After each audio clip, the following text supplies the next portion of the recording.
रविवार यानी आज का दिन कांग्रेस अनुशासन समिति की बैठक प्रस्तावित है। इस बैठक को बेहद महत्वपूर्ण माना जा रहा है। दरअसल पिछली बैठक में कांग्रेस के नियम के विरुद्ध काम करने और उसके खिलाफ काम करने के आरोप में 7 जो कांग्रेस के नेता हैं उनको नोटिस जारी किया गया था, जिसमें प्रमुख तौर पर आलोक कुमार दुबे, राजेश गुप्ता और लाल किशोर नाथ शाहदेव समेत 7 लोग इस लिस्ट में शामिल थे।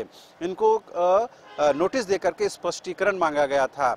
कल तक ये खबर है कि उसमें से ज़्यादातर लोगों ने, या यूं कहें कि 7 में से 6 लोगों ने स्पष्टीकरण दे दिया है, लेकिन एकमात्र नेता हैं जिन्होंने अपना जवाब दाखिल नहीं किया है।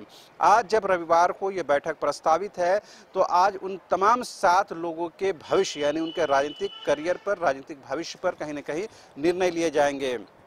और चूंकि इन तमाम चेहरों में से सबसे प्रोमिनेंट जो चेहरा हैं वो आलोक कुमार दुबे है और उन्होंने ही प्रदेश अध्यक्ष राजेश ठाकुर के खिलाफ बयानबाजी की थी। तमाम मीडिया चैनलों में, तमाम जो अखबारों में ये खबर भी शाये हुई थी, छपी भी थी, प्रकाशित भी हुई थी, जिसके बाद अनुशासन समिति में यह मामला आया था और उन तमाम लोगों को, आलोक दुबे समेत 7 लोगों को नोटिस जारी किया गया था और उस नोटिस का जवाब दाखिल करने को कहा गया था। स्पष्टीकरण मिलने के बाद अब देखने वाली बात यह होती है कि इन 7 लोगों के स्पष्टीकरण, यानी उसमें 6 लोगों का स्पष्टीकरण मिल चुका है, एक जो स्पष्टीकरण नहीं मिला है उस पर क्या कुछ निर्णय होते हैं, और 6 लोगों के स्पष्टीकरण से अनुशासन समिति कितना खुश होती है, कितना संतुष्ट होती है और उसकी बुनियाद पर आगे क्या कुछ डिसीजन होता है। आपको याद होगा कि पिछले दिनों जब अनुशासन समिति की बैठक हो रही थी तो उस दौरान आलोक दुबे समेत अन्य नेताओं के खिलाफ जो आरोप लगे थे, उसके आलोक में अनुशासन समिति ने प्रदेश अध्यक्ष राजेश ठाकुर को इनके निलंबन की अनुशंसा की थी। लेकिन चूंकि आज बैठक होने वाली है, लिहाजा अब उनके राजनीतिक करियर पर ठोस निर्णय होने जा रहे हैं। और आपको याद होगा कि पिछले दिनों ही प्रदेश कांग्रेस कमेटी का विस्तार हुआ है, नई कमेटी अस्तित्व में आई है, जिसमें आलोक दुबे हों, राजेश गुप्ता समेत अन्य लोगों को कमेटी में जगह दी गई है। बावजूद इसके कहीं न कहीं कमेटी के अंदर से गुटबाजी सामने आ रही है और सीधे सीधे प्रदेश अध्यक्ष राजेश ठाकुर को पर हमला किया जा रहा है। लिहाजा इसे कहीं न कहीं पार्टी ने गंभीरता से लिया है।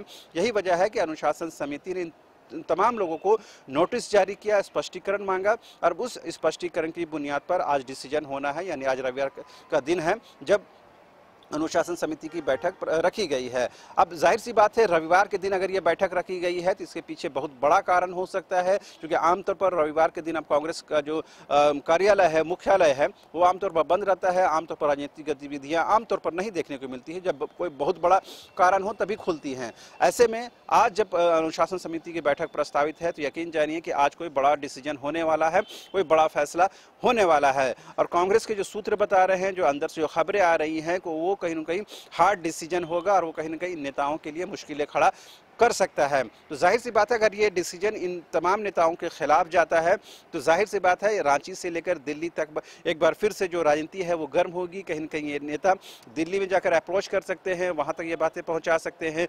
प्रदेश प्रभारी जो अविनाश पांडे हैं, उनका क्या रुख होता है, क्योंकि तमाम चीज़ों की जानकारी उनको पहले से है और कहीं न कहीं वो तमाम चीज़ों को समझ रहे हैं। और जो नई कमेटी बनी है उसमें उनकी प्रमुख हिस्सेदारी रही है। लिहाजा जब इन विक्षुब्ध लोगों को उसमें शामिल किया गया, उसके बावजूद भी अगर इस तरह की बातें सामने आ रही हैं तो जाहिर सी बात है अविनाश पांडे या प्रदेश प्रभारी के लिए भी कहीं न कहीं अब एक हार्ड डिसीजन लेने का समय आ गया है।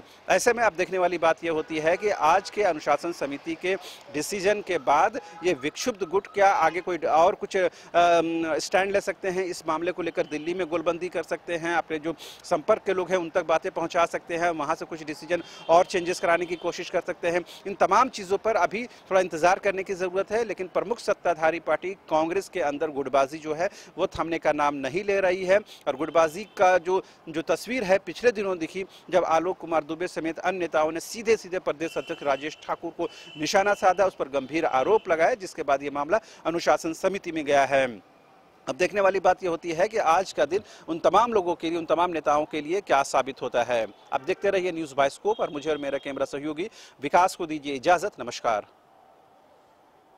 4 धामों में से एक रामेश्वर धाम सहित तिरुपति बालाजी, कन्याकुमारी, मदुरई, मां मीनाक्षी देवी और श्री मल्लिकार्जुन ज्योतिर्लिंग का झारखंड में सबसे कम दर पर सब परिवार दर्शन लाभ का अनुपम अवसर।